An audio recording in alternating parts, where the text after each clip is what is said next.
कहानी शुरू होती है और हम देखते हैं भोसड़ा सा को, जो कि शहर का सबसे बड़ा फेंकू चंद होता है। मतलब वो झूठ बोलने में सबका बाप होता है। वो बताते हैं कि मैंने बहुत बड़ी बड़ी रॉबरीज को रोका है क्योंकि मैं FBI का एक खुफिया एजेंट हूँ और किसी भी चोर लुटेरे की गाड़ में इतना दम नहीं कि वो मेरी झांट का एक बाल भी उखाड़ सके। फिर वो बताते हैं कि आज रात को मैं बिल्कुल भी फ्री नहीं हूँ क्योंकि आज मेरी एक लड़की के साथ डेट है, जिसके बाद मैं उसे अपने प्राइवेट प्लेन में बैठाकर स्पेन ले जाऊंगा और फिर उसके साथ गचागच करके उसे वापस US छोड़ दूंगा। फिर वो अपनी कुछ टॉप सीक्रेट बातें बताने लगता है, लेकिन तभी हम देखते हैं कि वो बावली गांड ये सभी बातें कुत्तों को बता रहा था। मतलब वो कोई खुफिया एजेंट नहीं बल्कि कुत्तों की शॉप पर काम करने वाला एक चूतिया होता है। तभी वहाँ पर उसका बॉस आ जाता है और उसकी गांड पर लात मारकर उसे बाहर फेंकता है। कहता है कि भोसड़ी के यहाँ पर वापस मत आ जाइयो, नहीं तो तेरी गांड में झाड़ू डालकर तुझे मोर बना दूंगा। इसके बाद भोसड़ा सा वहाँ से चला जाता है और कुछ बच्चों के पास जाकर फिर से लंबी लंबी फेंकना शुरू कर देता है। कहता है कि मैं एक बहुत ही बड़ा बिजनेस शुरू करने वाला हूँ और जल्दी ही मैं इतना अमीर हो जाऊंगा कि ये पूरा देश ही खरीद लूंगा। इसी दौरान वहाँ से एक बूढ़ा जा रहा होता है तो भोसड़ा सा उसको देखकर कहता है कि देखो ये चूतिया मेरा अकाउंटेंट है। और फिर वो उस बुढ़े से कहने लगता है कि भोसड़ी के टाइम से काम पर आया कर। अब ऐसे ही बकचोदिया करते करते वो एक कैफे में जाता है और वहाँ खड़ी वेटर से भी बकचोदिया करना शुरू कर देता है। कहता है कि तुम्हारे बब्बे इतने भी बड़े नहीं हैं जितना मैंने सोचा था। मेरी गर्लफ्रेंड मिया खलीफा के तो बब्बे बहुत बड़े बड़े हैं और मुझे लगता है कि शायद तुम्हारी झांटों पर भी बालों का जंगल लगा होगा, लेकिन मेरी वाली तो अपनी झांटें पूरी साफ करके आती है। तभी वो लड़की उसकी तरफ देखने लगती है और उसे कहती है कि अबे लवड़े अपना काम कर। जिस पर भोसड़ा सा उसे कहता है कि चलो ठीक है, तुम मेरा मुंह में ले सकती हो। जिसके बाद वो वहाँ से निकलकर एक पेट्रोल पंप वाले के पास चला जाता है और फिर उसके साथ भी बकचोदिया करना शुरू कर देता है। लेकिन इसी दौरान वहाँ पर एक बहुत ही खूबसूरत लड़की आती है जिसका नाम होता है चूची चवन्नी, जो कि एक बहुत ही अमीर बाप की बिगड़ी हुई औलाद होती है।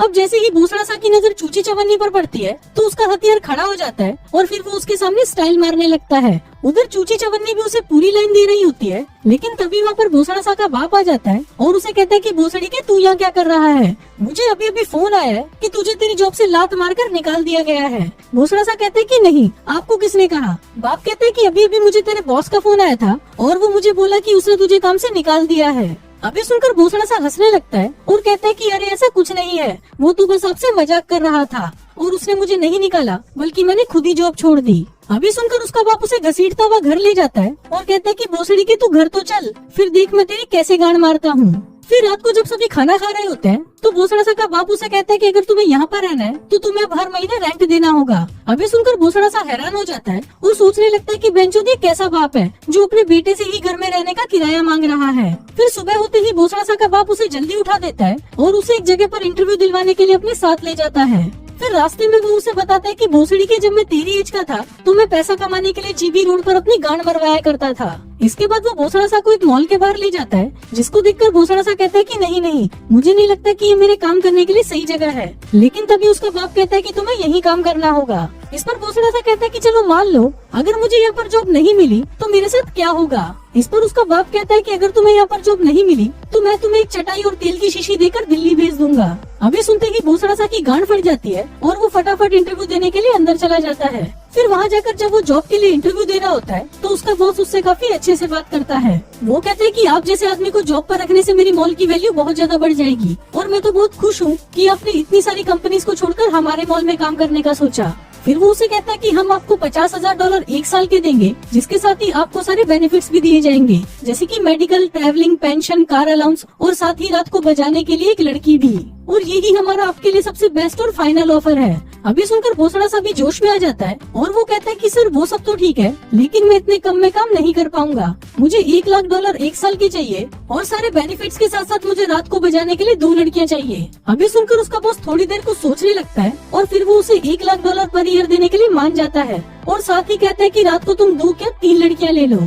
फिर इसी खुशी में वो उसे कहता है कि चलो मैं तुम्हें 5 स्टार होटल में लंच करवाता हूँ। लेकिन तभी उसका फोन बजता है जो कि उसके एजेंट का फोन था। वो उससे पूछता है कि क्या तुमने उसको जॉब पर रख लिया, जिस पर बॉस कहते हैं कि हाँ, हमने $1,00,000 पर ईयर पर डील डन कर दी और साथ ही मैं इसे रात को बजाने के लिए 2 लड़कियां भी दे रहा हूँ। लेकिन तभी उसका एजेंट कहता है कि आपने ये डील किससे डन की, क्योंकि मिस्टर लवड़ासुर तो अभी भी अपने घर पर ही है, क्योंकि उनकी फ्लाइट मिस हो गई थी तो वो आज वहाँ पर नहीं आ पाए। अभी सुनकर उसका बॉस घबरा जाता है और कहता है कि अगर मिस्टर लवड़ासुर अभी भी घर पर ही है तो मेरे सामने ये कौन भोसड़ी वाला बैठा है। इसके बाद जब वो उसका रिज्यूमे चेक करता है तो उसे पता चलता है कि ये तो मिस्टर लवड़ासुर नहीं बल्कि भोसड़ा सा है, जो कि यहाँ पर रात को मॉल में झाड़ू लगाने का काम करने आया है। अभी देखकर वो भोसड़ा सा से कहता है कि शायद मुझसे कुछ मिस्टेक हो गई है, मुझे लगा कि तुम मिस्टर लवड़ासुर हो जो कि यहाँ पर मैनेजर की पोस्ट के लिए आया है, लेकिन तुम तो भोसड़ा सा हो जो कि यहाँ पर झाड़ू लगाने की जॉब करने आया है।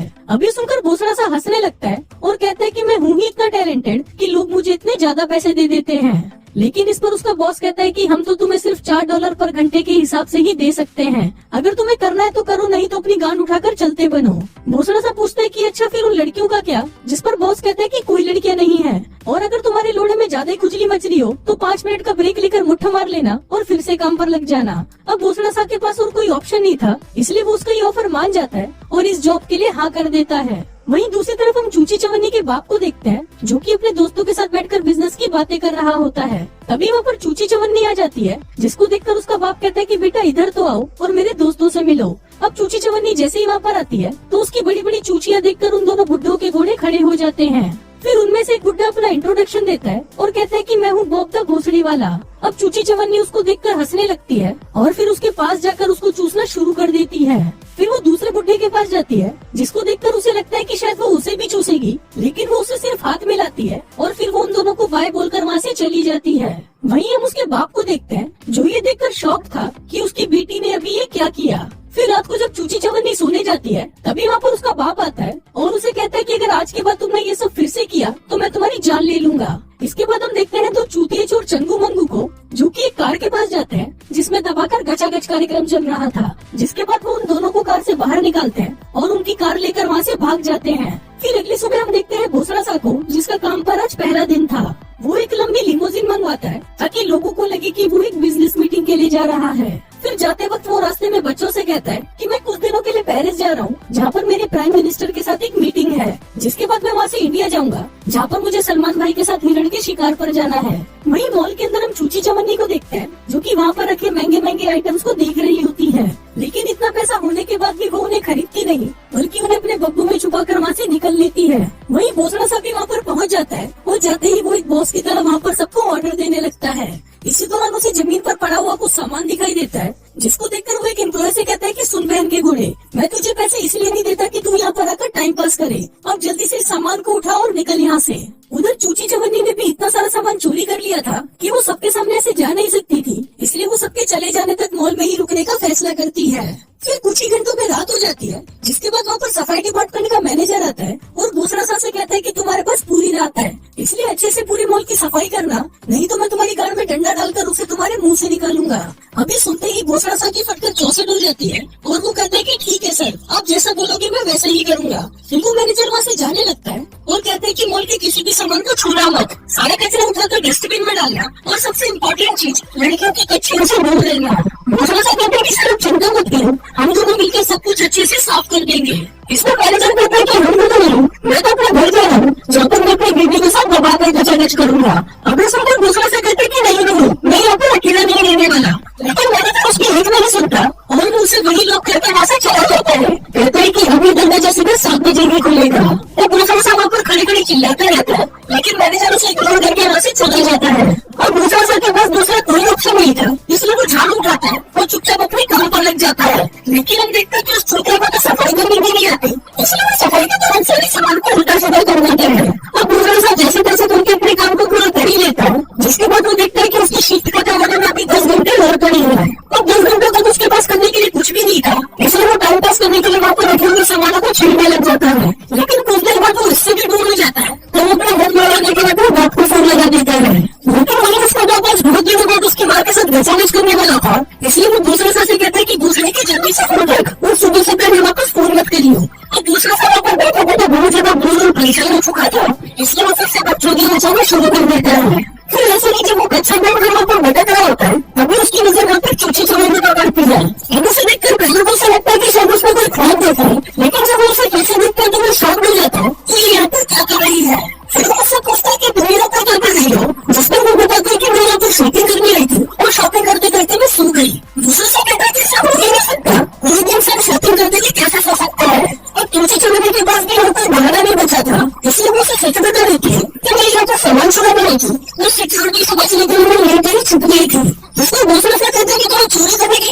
यहाँ बात तो वैसे तो करोड़पति है, क्योंकि जब उन्हें बताती है कि वो थोड़ी जरूरत के लिए नहीं करती, बल्कि चोरी करना तो नहीं होती है।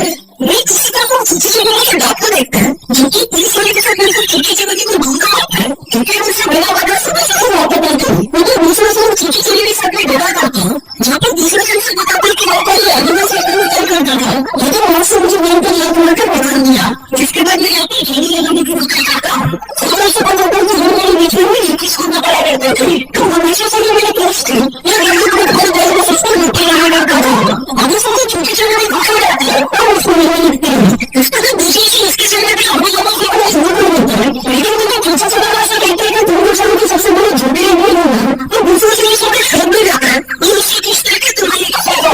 छोटे से बड़ा कहते हैं कि तुम्हें शादी कर है, कि तुम सिर्फ फिल्मों में देखते हो, और तुमसे काम के लिए घंटा कुछ नहीं होता।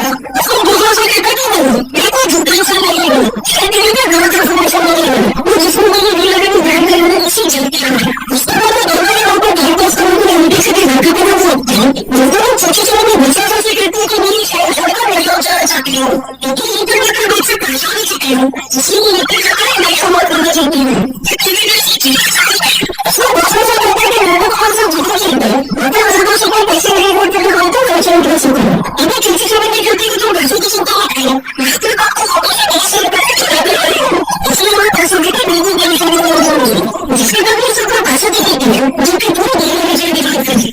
छोटे छोटे पैसे करते हैं कि दूर लोग से परेशान हो, और मैं दूर बात से परेशान हूँ। यहाँ हम लोग साथ में नहीं होते हैं, मेरे परेशान लगता है, और दूसरे सब दिन परेशानी से छुट्टी लेकर उसका मजा आ जाता है, इसलिए मैं भी उसमें सच में नहीं करता हूँ। और मुझसे कुछ लोगों को सबको नहीं सुनता है, जिसमें हम लोगों ने दूसरे के करीब नहीं रहते हैं, और एक दूसरे को छूना लगता है, लेकिन कभी आपको छोटी छोटी बातों में मेरे से जुड़ते हैं पहुंच जाते हैं। सुबह दिन से मैं दूसरे से पूछता हूँ, कहते हैं कि मैं छोटे छोटे को कोई देखा है, जिसमें दूसरे से ऐसा होना कर देता है, तो कहते हैं कि नहीं सुनो, मैंने इसे कहीं नहीं देखा। छोटे पढ़ते पढ़ते इधर से नहीं होगी, इसका मेरे से मुझे कहते हैं नहीं है, ये छोटे छोटे मेरे लोगों के छेड़ है, जरूर वो किसी किसी के पर यूं काला काम आएगा नहीं, जिसके बाद वो वहाँ से चला जाता है, और उस पैसा की कहते हैं वो 10 पैसा समझ नहीं आता, लेकिन जब भी मैं लोगों छोटे से चिड़िया लोगों को नहीं चलता, जो कि फिर कुछ शुरुआत में काम को खिला कर नहीं होती, ये चीज़ चीनी के देखकर घर आता है, और से सबकी कोशिश करते हैं, लेकिन वो बड़ा सारा पकड़ लेते हैं, उन्हें दिन का उठे ही रहते हैं।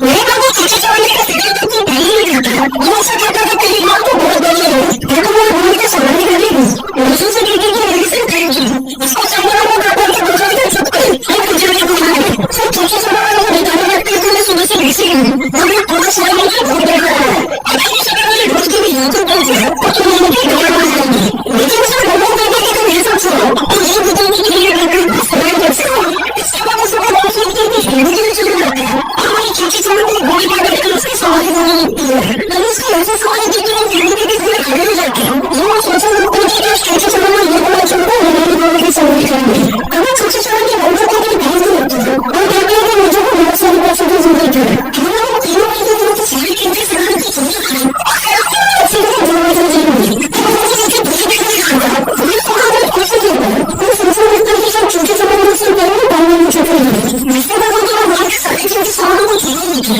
और फिर वहाँ से चलने लगता है, लेकिन सबसे छोटे को उनका साथ जाने लगता है, जिसके बाद वो दूसरे से कहते हैं कि मैं क्या कर लिया, वो क्या चीजें के साथ जाने लगा, लेकिन छोटे छोटे लोग से तो जाने नहीं देते, फिर वैसे जाने लगते हैं, और दूसरे से रुकने की कोशिश करते हैं, लेकिन जब इस छोटे लोगों से दूसरे साइड में चलते हैं, वो कहते हैं कि छोटे छोटे लोग बुलाए हुए हैं, और अगर आपको पैसा कितने हैं, तो वैसे जाने के लिए है, इसलिए ये सारी छोटी चीजों से